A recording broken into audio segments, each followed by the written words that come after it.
لای فرعونیەکانی واضحە کە خۆی بەرگار باسی کردووە کە فەرمێ وەیەستەحیی نیساءهم.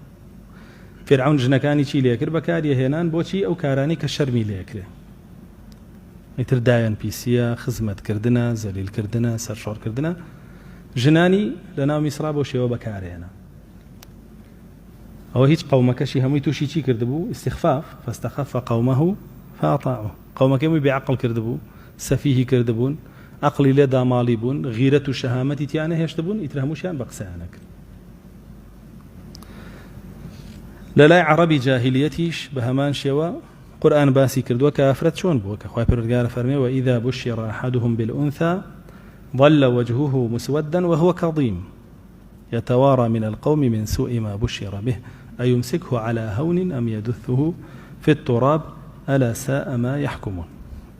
فەرمێ هەر کەسێ لە قوڕەیشیە کۆنەکان، لە جاهیلەکان، لە کافرەکان موژدەی پێ بدرایە تۆ کچێ بێ دەموچاوی ڕەش هەڵەگیرە. کێ هەیە لە باوکان موژدەی کچی پێدرا بێ وای لێات بێ؟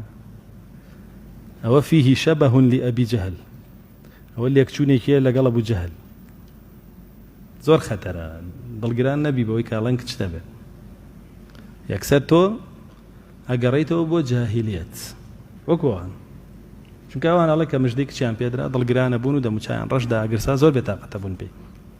بە شێوەیەک یەتەوارە من القوم من سوء ما بشر به، لەبەرەوەی مژدەی کچی پێدرا بوو ئیتر ناچوێ ناو ڕەفیق و برادەران، خۆیە شاردەوە. بۆی پێی نەڵێن ئەرێ تۆ ژنەکەەوە حامیلە بوو چی بوو؟ برادە کچی بوو. ئاوا کچیان بە لەعنەت و غەضەب بەزانی بەسەر خۆیانەوە قوڕەیش. باشە؟ جاسە زۆر کەس هەیە و تەبیعەتەی تایە. ئیتر کە کچەکەیە بوو ئەیومسکه على هون، ئەم کچە بگرێتە خۆی ئەو زەلیلیە قبوڵکە. هەون یعنی زەلیلی، کچەکە بگرێتە خۆی و بەخێوی کا و زەلیلیە قبوڵکە، یاخود یەدوسه فی التراب، بڕوا زینە بە چاڵیکە، چاڵی هەڵکەنی و بە زینوی بیخاتە ناوی و خۆڵی بەسەرا بکاتەوە، کە ئەوە زۆر بووە.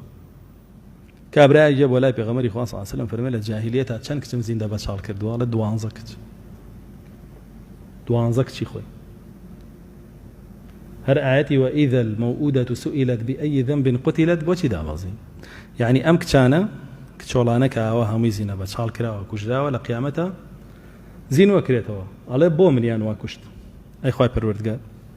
تا سەر زینە بە چاڵ هەیە لە ناو قەومەکانە فعلەکەی قوڕەیش، بەستر خۆمەرج نییە بیکا بەژێر خۆڵەوە، تربێتی نایکا بەژێر بەدڕەوشتیەوە، ئەو کوشتی بە زینوی. ئەنجا دوایی کە سەیرەکە زینای کردو ئەنجای کوژێ. هەر هەیە ئێسش. ئێستا ئافرەتانی کە تۆی بینی لە ئەوروپا کە بەس بۆ چێش بەکارهێنرێنەوە هەمووی زینە بە چاڵێکە بۆ خۆی، تر محتەرەمانە. هەر فعلەکەی قوڕەیشە، بەڵام بە خۆڵ نا بە بەدڕەوشتی، کەوەش باوی هەیە ئەمڕۆ کرێ. جا بۆیە ئەمانیش ژنیان بە میراتە گرت و بە میراتی ژیان بەخشی و ئایان کڕی و ئەشیان فرۆشت. دیارە ئەمانیش هەر لەوانەوە فێر بوون کە بەو شێوە بن.